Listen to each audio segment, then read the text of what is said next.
All right. Hello, and welcome to the From Ground to Great show, a business, aviation, and personal growth podcast. I'm your host, Daniel Ruiz Jimenez, and today your guest is me. I've been wanting to do a introductory or just kind of an episode where you get to know who I am, my background, where I come from, and the reason I do what I do. So, I grew up in Davis, California, and I've been here for a long time. The only time I pretty much haven't been here is either traveling or in Florida, which we'll talk about in a bit. So, grew up in Davis, California, went through their educational program, elementary school through high school. The cool thing about Davis, if that name rings a bell, is that it's a town in UC, as a part of UC Davis, the university. So there's a lot of university and college kids that will bike around, really famous for biking, and agriculture as well, because that's how our town started off, because Mr. Davis owned a lot of agricultural land. So it ended up, turning a lot into what we see today, which is part of the school. So because of this background or environment, everyone was very academically not inclined, but definitely that too, but motivated to want to go to a higher education or seek probably something closer to the STEM-related fields, or, it was competitive. People were always worried about their grades, or their parents were worried about their grades, so they always wanted them to, do their best and always get the highest grade. I was lucky enough where my parents didn't really care about that too much. I definitely didn't try as hard as I could have from up till high school and high school too. But I definitely did a lot of extracurricular activities. But I'm really thankful that my parents never pushed me to want to do something that I never wanted to do. But they always encouraged me to try new things. So I was definitely in a lot of sports growing up. Tried pretty much any sport you can think of except for football, for obvious reasons. I guess you guys, maybe you might not see me, but pretty on the slim side. But the real path to kind of where I started wanting to grow and personal development kind of came into my life was my high school. I believe it was my junior year, and I just felt like this is a time for, if you've already experienced this or are going to experience it through high school, is your junior years where your best grades are going to happen because you're taking your SAT score, you're looking and applying for colleges, and it's pretty stressful for a lot of people. It wasn't too stressful for me. I didn't really mind that much, but I did know that I needed to find something that I wanted to do. And a lot of the extracurricular activities I did included Boy Scouts. So through that, I definitely got kind of a sense of wanting to become a good individual, someone that wanted to give back to the community, had good morals, and was that had servant leadership towards others, and just wanted to help and contribute. But really, it's a sense of finding a purpose where you can give back to your community, and always becoming a better individual and becoming a better part of yourself. So throughout this journey, a lot of my mentors throughout the program, they were in aviation. So I want to say 3 or 4 were pilots. And I was like, okay, everyone here is really stressed about wanting to go to college and this. What am I going to do? And so I decided to enroll into Sacramento City College while still in high school and try to get my private pilot license. At the same time, though, as doing this, a little bit before, actually, I picked up my first personal development book. It was Think and Grow Rich by Napoleon Hill. Probably the best first book you can pick up. I recommend it to anybody. And luckily, my mentors, they, especially my scoutmaster, he read it, and I believe he was the one who influenced me to buy the book or get it actually from the library. I don't think I would have been able to hear the name just on my own or find out that book on my own, except it's very popular now in the personal growth space. So throughout this book, Think and Grow Rich, you're able to just learn that you're able to create the reality that's in front of you. And it all starts from within the inside. And this to me is so important because a lot of people will let external factors come and kind of control the way people think, or, yourself.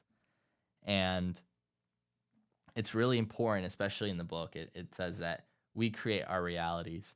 We're the ones really that dictate what goes on in our lives. And a lot of the times, I understand you can't really control what happens, but you can control how you react to it. And we've talked a lot about this a lot in a lot of different podcasts.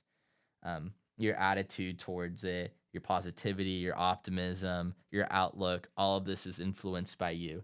You can have two people and have a circumstance happen to them. And if they have different mindsets, which most people do, they're going to do different things and have different outcomes from that same experience that they had. A really good story that I like to mention is there is two sons, and they live in a household where their father is an alcoholic. And you ask one of them 20 years later, that's really successful, made a name for himself, and he's like, well, why are you so successful, and how was it that you became the person that you are today? And he says, well, my dad was an alcoholic, and I decided not to touch any alcohol. And that's what he needed in his life in order to succeed.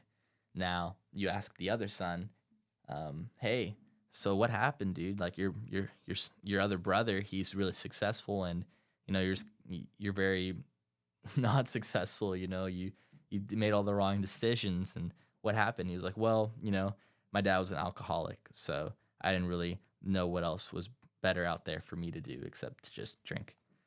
So this really gives you a clear example of how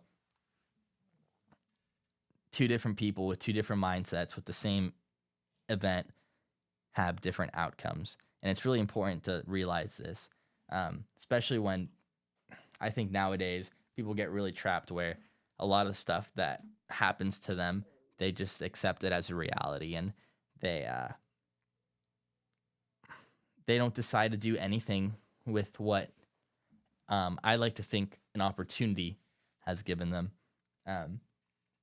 I've noticed through talking to a lot of people that have gone through a lot of hardships, especially that are successful now.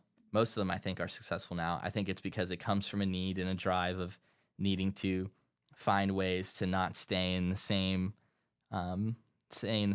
water, in a sense, or stay in the same body of water, and need to push through instead of letting the current, take you. You find a different way, different alternatives, and be creative in order to get out of that certain circumstance. And I think that's really what it comes.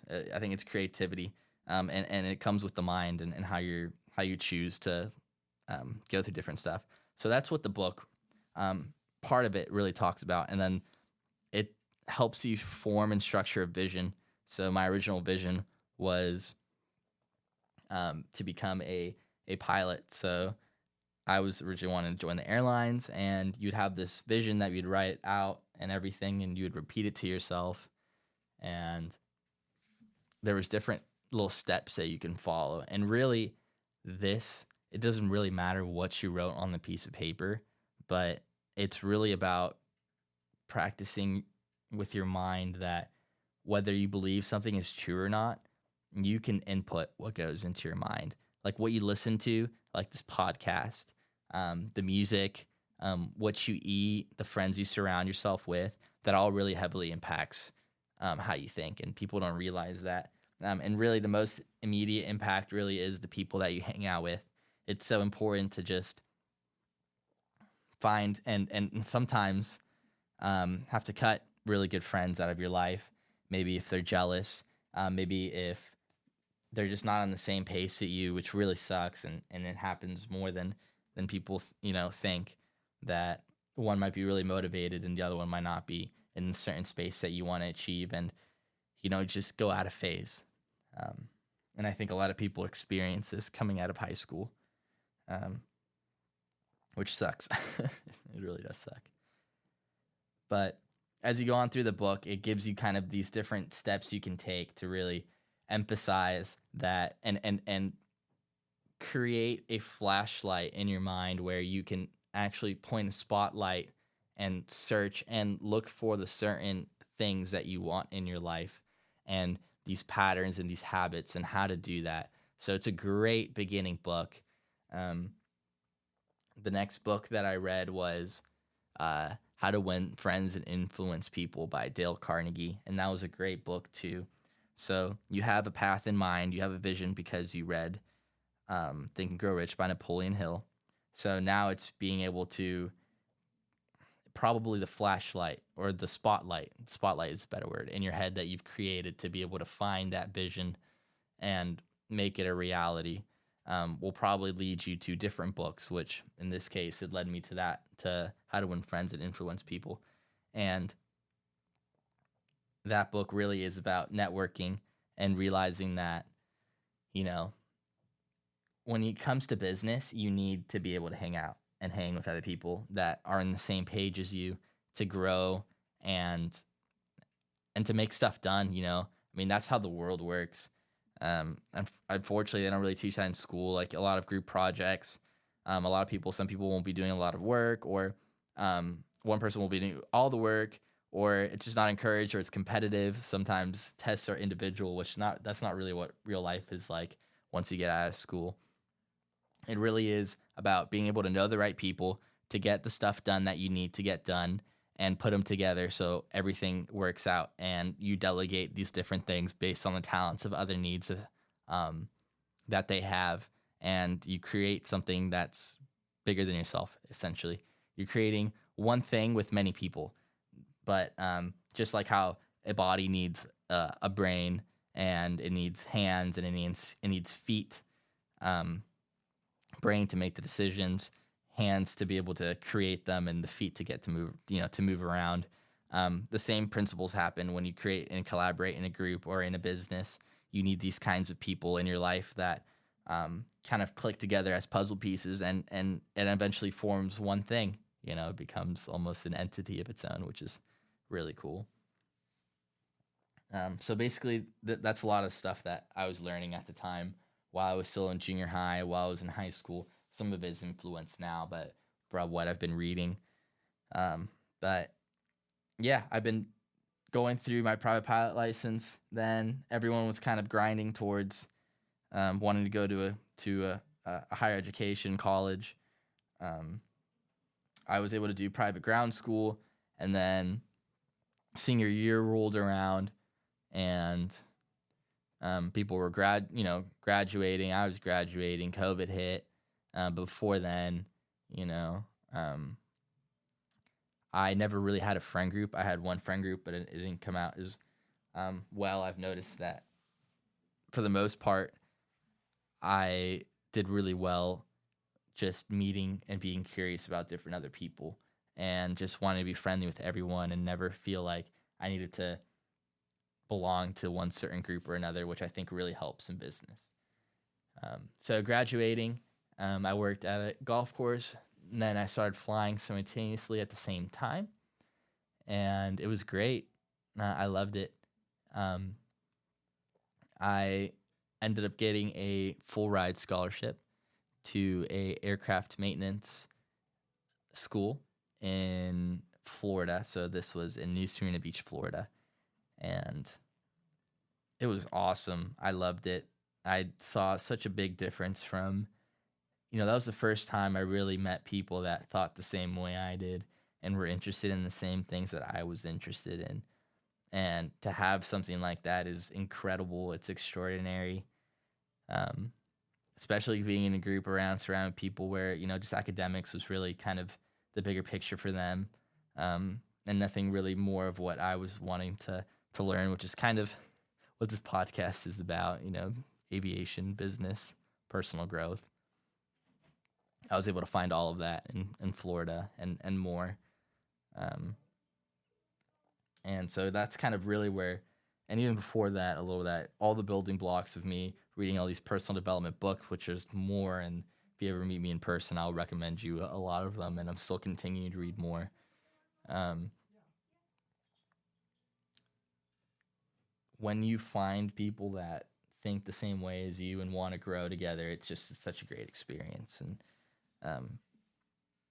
at least you're not crazy or the only one, right? So Florida is the number one place for aviation training. So I did not finish my pilot training here in Davis. I went to Florida and continued that while doing my aviation maintenance school. So I was there for 2 years and was able to get into the business aviation world, where I met a lot of people that were in business aviation. I was able to go into jets that, even a jet that was experimental that wasn't even out on the market yet, which is insane. A lot of aircraft brokers, CEOs of aviation fuel companies, and a lot of recruiters or people from HR that are all here in these exhibits. It was crazy. Or charters. It's such a beautiful experience just to see that, wow, this is exactly what I want to do, and this people that I want to surround myself with. And it's a small world. Aviation is a small world. You'll keep seeing the same people at the same, at different events that you go to in business aviation. So this is really when I knew that I wanted to not just be in aviation while maybe have a separate business on the side, but it really clicked together to kind of put these two things and find a way where I can kind of continue to grow as an individual, create a business, and keep that aviation passion that I really love, and kind of encompass them all into one. So that's currently what I'm doing now. I'm back in Davis because I finished my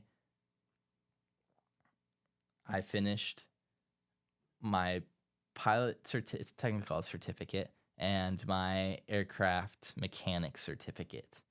So I am back in school, and to get a degree, I just take general education classes, and they've been pretty good. I think all the stuff that I've learned in Florida that I've put myself through have definitely helped a lot with school. And being a straight A student now is crazy to me. I never would have thought, but now it's like really easy. Now I'm like, well, there's no excuse for me to not have good grades, because I know my potential is so great.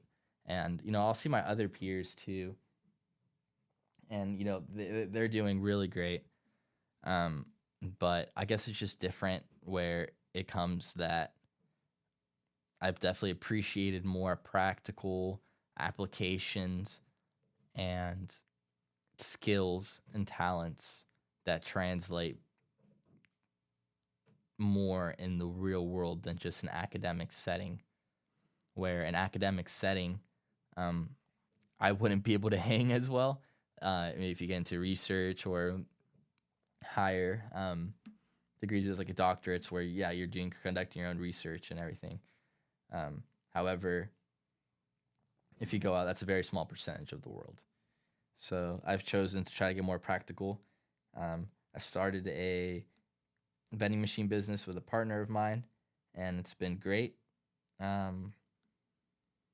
So I've been always wanting to pursue business, continue to pursue aviation, and along with that, of course, personal growth. A lot of the lessons that I've learned is definitely working on your mindset first and vision. Even if you don't necessarily know what you want to do, just write something anyways. Tell it to yourself every day. And the great thing about that is it can always change. You can always change your vision. You can always change the path that you're going. But it is better to go on a path than just to have stayed in the same place all the time. Because look at all the wealth of knowledge you've learned along the way.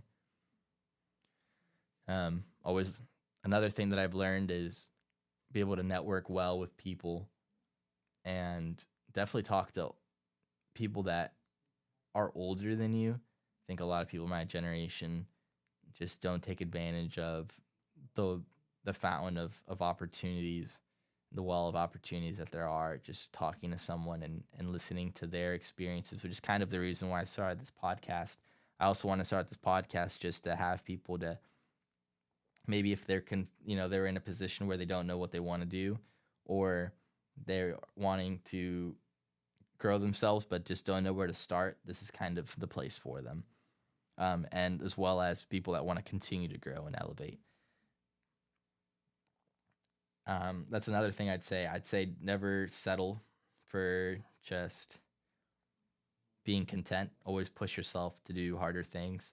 Something that I've learned recently is on the Huberman Lab podcast, which is the anterior mid-cingulate cortex, where it's pretty much the part of the brain that has to do with willpower. And you're more likely to do things that you don't want to do, that you push yourself to do anyways, if you do hard, challenging things that you don't want to do. So you can start with something small, like waking up at a certain time, going to the gym, but these are all things that you just don't like doing. If it's you like waking up early or at a certain time, then this isn't going to work for you. It has to be something that you don't want to do. And it's just so important for us, I think, to realize, to grow as individuals, is to really train your mind and make sure that you're not the one running on autopilot all the time. It's you, the one making decisions, being conscious. And I think being able to have that conversation with yourself and that dialogue of whether wanting to wake up early in the morning or not, or when there's events that are planned out in your life that actually aren't planned out, but you have to do them anyway and they're difficult. You have to practice for that. You have to put yourself in situations that you don't want to be in order to grow and be able to, outperform. I guess another piece of advice is just continue to read. Don't just read, a lot of people like reading a lot of fiction books, and I used to a lot younger. When I was younger, I have noticed that I just want something, especially coming out of the maintenance kind of world, like something that's like an instructional, like almost like a YouTube video, right? Where it has all the steps when you look up these videos on how to do stuff. And just following those steps, it's not that hard. People have gone through the same paths as you, or even better paths. So just picking up a book and finding out, okay, what's step one? What's another rule that I need to follow? Robert Greene's a great example of this, that he has a bunch of laws for you to follow. And it's there. It's all written. If you question why you aren't where you want to be, go pick up one of these books and see what rule you're missing out on, or which one you haven't been doing. As I continue with this podcast, I hope to have people that of all levels of experience, but also high levels of experience, where they can share kind of the same tips and tricks that they have in order to,